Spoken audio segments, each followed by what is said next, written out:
This podcast is brought to you by The Senior Techie, a source of information for seniors and others about technology. And we're so glad you are tuning in today. Yeah, welcome to The Senior Techie podcast. Today we are looking at the rapidly evolving world of GPS trackers for seniors. Which is such a critical topic, because our mission today is to really help you, whether you're a caregiver, a family member, or maybe an older adult yourself, just figure out which of these tracking tools actually work. Right, especially when you start venturing out of city limits. Oh, absolutely. But before we even get into the hardware, there is this major paradigm shift we need to talk about. This Senior Techie highlights a very surprising foundational point here. Families, they aren't buying these devices for surveillance. Oh, right. So it's not like a digital ankle monitor. No, not at all. The true benefit to seniors is preserving their independence and their autonomy for as long as humanly possible. So it acts as a quiet safety net, rather than a leash. I mean, that makes total sense. Oh. Because the reality of functional decline is that it's not always obvious. Yeah, it creeps up on you. It really does. For seniors with mild cognitive impairment, driving down a familiar road or, taking an ATV out to a back pasture feels completely normal. Right, the routine is still there. But the risk of wandering or sudden disorientation is huge. The statistics show it's a reality for roughly 60% of people with dementia. Which is a staggering number. So to maintain that independence safely, you really have to understand how the technology works and, well, more importantly, where it fails. Yeah, we have to talk about what we're calling the cellular trap. It's the big gotcha of modern consumer trackers. Right. Most of these consumer trackers, they basically function in two steps. First, they grab a GPS signal from the sky. Which is great because GPS is everywhere. Yeah, GPS is solid. But the flaw is in step two. To actually send that location to a family member's app, the tracker has to connect to a cellular network, like 5G. So it's kind of like having a fancy sports car with an empty gas tank. That is a perfect analogy. Yeah, like it looks great, and if you're in a suburb with flawless cell coverage, it zips right down the highway. It works beautifully. But the moment you leave that coverage zone, like if you head into a mountain hollow or some remote farm, it goes completely silent. It's basically useless. Yeah, no cell tower means no updates. But if you do live in a suburb where the coverage is solid, the Senior Techie highlights a really cool option called the Geobit Smart Tag. Oh yeah, the Geobit. I was reading about that. It's impressive. It's about the size of a matchbook, weighs under an ounce, and it just clips right to their clothing. Plus, it has a 168-hour battery. Wow, so that's a full 7 days. Yeah, a full week. But the standout feature is what they call progressive beaconing. It basically switches seamlessly between 5G, GPS, Wi-Fi, and Bluetooth to keep that connection alive. Okay, that's really smart. So if one signal drops, it just grabs another? Precisely. But there is a catch. It doesn't have an SOS button, and there's no two-way voice feature. Right, and it runs about $149 to $229, plus you have a monthly subscription. Yeah, and again, if you totally lose cell service, the Geobit goes down with it. So let's say you have perfect cell service. A tracker still only works if the senior actually wears it. Oh, the human element. Right. What happens when they just hate the tech? When they resist feeling monitored? Well, according to the Senior Techie, there are options designed specifically for seniors who tend to remove their devices. Discrete, purpose-built solutions. Like the Tranquil GPS watch, right? Yeah. It's designed to look exactly like a classic analog watch to just completely reduce that resistance. So it doesn't look like a medical device at all. Not at all. It features a 7-day battery and really reliable geofencing. It is pricey, though. $945 upfront, plus a pretty steep monthly fee of $44.95. Ouch. That is an investment. It is. Now, if they really try to take things off, there's Angel Sense. It's built with non-removable magnetic fasteners. Wait, non-removable? Yeah, so it stays securely on their clothing, and it has a 2-way auto-answer speakerphone, plus alerts for late departures and arrivals. Okay, those are great, but I have to share my favorite insight from the source. The real aha moment for me. Oh, the shoe tracker. Yes, the GPS Smart Sole. Initially, I had some pushback on this. I was thinking, why put a tracker in a shoe instead of just using a tighter bracelet? Right. It sounds overly complicated at first. Yeah, but then I read the explanation. It taps into procedural memory. Which is brilliant. It really is. Putting on your shoes is this deeply ingrained habit. And according to the research, it's one of the last memory types retained in dementia. So they just do it automatically without even thinking about it. Yes. The senior gets to keep their dignity without feeling monitored. It's completely hidden. That is such a huge benefit to the senior. And it updates every 5 to 10 minutes with a battery that lasts 2 to 3 days. It's just a fantastic workaround for that resistance.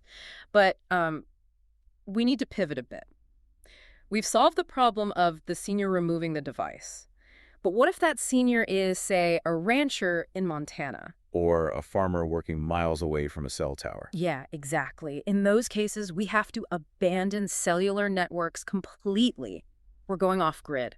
And for that, the senior techie says the gold standard is the Garmin inReach family, Oh, absolutely. because they use the truly global Iridium satellite network. But there's a really crucial distinction here for seniors with cognitive decline, the difference between passive and active tracking. Right, this is so important to understand. So active tracking relies on emergency buttons, SOS buttons. Which you have to manually press. Yes. And the danger there is that a senior with cognitive decline might not even realize they are lost or injured. Oh, wow. Yeah, if they don't know they're in trouble, they're never going to push the button. Right. So an active SOS feature is basically useless in that scenario. That's why Garmin's passive tracking is the solution. It leaves a constant breadcrumb trail. Oh, I like that. A breadcrumb trail. Yeah, it automatically broadcasts their location to a family's map share 24/7 without the senior having to do a single thing. That is incredible peace of mind. And there are some big tech upgrades coming to this line, right? Yeah, the senior techie mentions the late 2025 release of the Mini 3 and the Mini 3 Plus. Okay, what's new for those? Well, they're moving to larger color touchscreens. They have an IP67 waterproof rating, and the battery lasts 14 and a half days. Wow, 2 weeks on a satellite device. That's huge. And the Mini 3 Plus even adds voice-to-text and 30-second voice messages. But the real benefit to the senior is the screen. The color screen makes it so much easier for older eyes to actually interact with the device. Yeah, better contrast makes a world of difference. It really does. But, Garmin is fantastic, but we're talking $300 to $500 up front. It's not the only way to solve this off-grid puzzle. No, especially if remembering to recharge a device is a hurdle. Right. So let's talk about alternative rural lifelines. The senior techie brings up the SBOT Gen 4. And I have an observation about this one. Okay, what's that? Why would anyone want a device that uses old-school AAA batteries and only does one-way messaging? It feels like a step backward. I know, it sounds outdated, but simplicity saves lives. Because it doesn't have a giant screen or two-way features, 4 AAA lithium batteries will last anywhere from 78 to 156 days. Wait, really? Like months? Yes, months. So for a senior who just forgets to plug things in, a battery that lasts that long is a massive, massive benefit. Oh, I see. That completely changes the value proposition. And it uses the Global Star network, so it's a lot cheaper too, usually between $99 and $149.99. That's a huge price difference. And there are a couple of other notables mentioned, right? Like the Zoleo? Yeah, Zoleo is very budget-friendly. It uses an app, but the coolest part is the pausable subscription. You can drop it down to just $4 a month seasonally when you aren't using it. That's perfect if you only go to the cabin in the summer. Yeah. Then there's the ACR Bivy Stick. This one is great for large family farm operations because it uses LoRa MESH technology. LoRa MESH. What does that do? It lets the devices communicate directly with each other up to 10 miles away without needing satellite or cell service. Oh, wow. So it creates its own local network. Yeah, it's brilliant for a group of people working a large property. And we also have to mention the Apple Watch Ultra 3. Want to highlight this for the tech-savvy seniors out there. Right, the ones who actually like their gadgets. Exactly. Spot on. Because it has automatic fall and crash detection. If it senses a hard impact, it just triggers a satellite SOS automatically. Which is incredible if they're incapacitated and can't push a button. So it's a great safety net. Yeah. But before we wrap up, we really need to cover what not to buy. Oh, yes, the warning. The senior techie emphasizes that you should avoid personal locator beacons, PLBs, like the ACR RescLink. Wait, why? I heard those have batteries that last for years. Oh. Wouldn't that be perfect? It sounds perfect, but they only do one thing. They send a single massive SOS signal to search and rescue.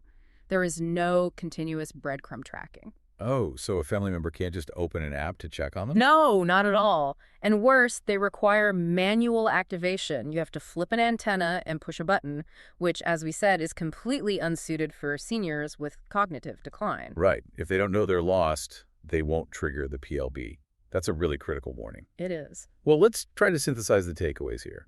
The core lesson is that the technology you choose has to match the terrain and the senior's cognitive reality. Right. It's not a one-size-fits-all situation. Not at all. You might use a smart sole for the wanderer in the suburbs, or a SPOT Gen 4 for the forgetful farmer who can't be bothered with charging cables. Or a Garmin for the totally off-grid rancher who really needs that continuous tracking. Yeah, it's all about fitting the tool to the person.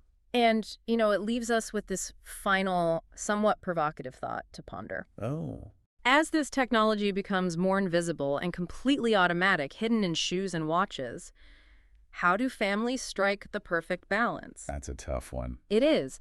How do we ensure that in our quest to monitor our elders for their physical safety, we aren't accidentally stripping away the very privacy and independence we are trying to protect? Wow. That is a really deep question to end on. It's a fine line between safety and surveillance. It really is. Well, this podcast was brought to you by The Senior Techie. It's available on Apple Podcasts, YouTube, and Spotify. If you'd like to receive their free newsletters, you can subscribe by going to subscribe.theseniortechie.com now.